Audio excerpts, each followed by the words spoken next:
Student, हम पढ़ेंगे eco का चैप्टर 3 मनी एंड क्रेडिट। इससे पहले वाले वीडियो में हमने मनी के बारे में पढ़ा था, मनी कितनी इम्पोर्टेंट है हमारी लाइफ में। यानी हम लोग अपनी लाइफ को चलाने के लिए कुछ अर्निंग करते हैं जिसे हम सैलरी के नाम से जानते हैं, और उसमें से कुछ पार्ट हम सेविंग करते हैं। यानी वो सेविंग जो पार्ट रहता है, एक लंबे टाइम के बाद वो अमाउंट बहुत लंबी हो जाती है, पर ये सबके डिफरेंट होती है। ये ज़रूरी नहीं कि 1% की सेविंग इतनी है तो नेक्स्ट पर्सन की सेविंग भी इतनी ही हो, यानी अलग अलग पार्ट बनता है। आखिर उस सेविंग पार्ट का हम क्या करें, आखिर क्या उसका ऐसा यूज़ करें कि वो बढ़ता चला जाए। तो मोस्ट ऑफ जो पर्सन रहते हैं वो यकीन करते हैं बैंक पर। यानी अगर हमने बैंक में डिपॉजिट करवा दिया तो उससे हमें बहुत अच्छी अमाउंट मिलेगी, यानी उसके साथ हमें इंटरेस्ट पे होता है।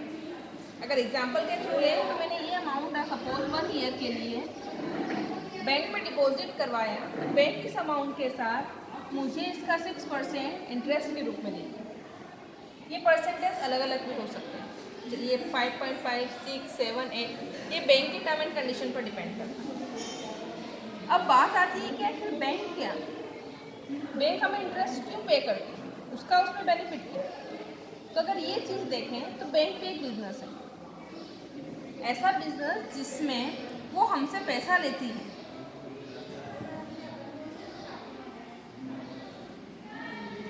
और हमें इंटरेस्ट पे करती है। तो ये इंटरेस्ट का पेमेंट आखिर उसके पास आता कहाँ से, आखिर कौन सा ऐसा रीज़न है जिससे वो हमें इंटरेस्ट पे कर सकते हैं।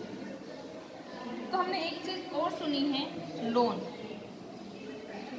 यानी बैंक हमसे जो पैसा लेती है वो उसका यूज़ हमें ही हमारे किसी ऐसे पर्सन को जिसको पैसे की नीड है उसे लोन के थ्रू देते हैं।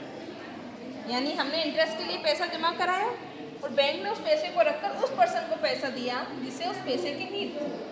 सपोज मुझे घर बनाना है, मेरे पास इतना पेमेंट नहीं है, तो मैंने 3 लाख का बैंक से लोन ले लिया। बट क्या मुझे 1 ईयर के बाद 3 लाख ही पे करना है? नहीं, मुझे उसमें इंटरेस्ट पे करना है। वो इंटरेस्ट कितना होगा? 10%, 9% बैंक के टर्म एंड कंडीशन के। यानी जहाँ मैं जमा करवा रही हूँ रिसीट मनी, वहाँ इंटरेस्ट मुझे बैंक दे रही है, और जहाँ मैं मनी ले रही हूँ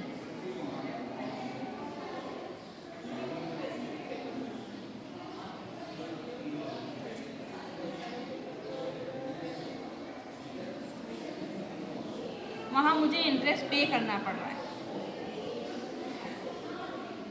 कितना परसेंट? लगभग 10%। तो यानी मैंने बैंक ने मुझे कितना दिया? 6%, लेकिन मुझसे लिया कितना? 10%। इन दोनों के बीच का जो डिफरेंस है 4%, वो उसकी इनकम कहलाती है। यानी वही उसकी अर्निंग है, उससे ही वो उसकी सैलरी वगैरह और सारी चीज़ें उसको देती है। अब ये चीज़ आती है कि क्या लोन हमेशा के लिए बेनिफिशियल होता है, क्या हमेशा बैंक से लोन लेना सही होता है या गलत है, हमें उससे प्रॉफिट भी होगा या लॉस भी हो सकता है। उसके कुछ एग्जांपल हम देखते हैं। यहाँ मैं एक बिजनेसमैन की बात करती हूँ।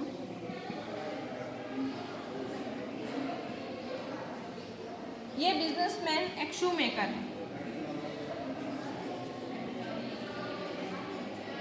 इसे कंपनी से ऑर्डर आया, उसे 50,000 शू चाहिए।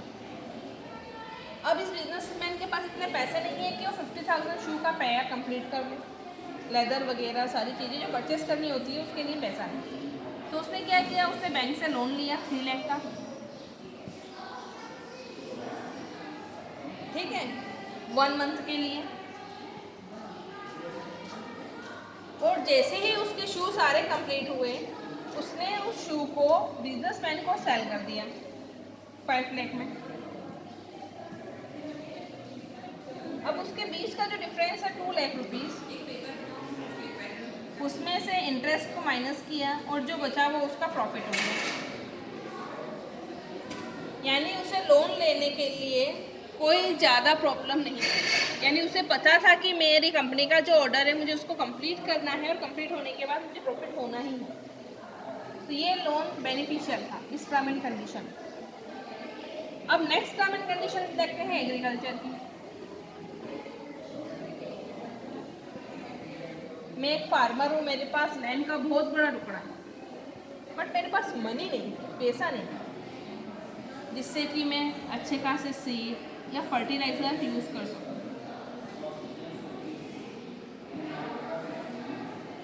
तो मैंने क्या किया, मैंने लिया लोन और मैंने क्रॉपिंग करी। सपोज गेहूं की क्रॉपिंग कर ली, मैंने अच्छे सीड भी लगाए, अच्छे फर्टिलाइजर भी डाले, लेकिन रेनफॉल उस टर्म एंड कंडीशन में नहीं हुआ जैसा कि मेरी क्रॉप को चाहिए। इस वजह से मेरी गेहूं की फसल खराब हो गई और मुझे इससे कोई प्रॉफिट नहीं हुआ। लेकिन मुझे लोन का इंटरेस्ट तो पे करना ही है ना, मैंने लोन लिया है, अब मुझे उससे प्रॉफिट तो कुछ नहीं हुआ, तो मैं ये लोन का इंटरेस्ट कहाँ से पे करूँ। तो मैंने क्या किया, लैंड के एक टुकड़े को सेल कर दिया और मैंने लोन के इंटरेस्ट को पे किया। नेक्स्ट ईयर सेम प्रोसेस मेरे साथ हुई, मैंने वापस लोन लिया, सीड फर्टिलाइज़र खरीदे, और अगर उस साल भी रेनफॉल अच्छी हुई तो मुझे प्रॉफिट होगा, और अगर रेनफॉल अच्छी नहीं हुई तो मुझे प्रॉफिट नहीं होगा।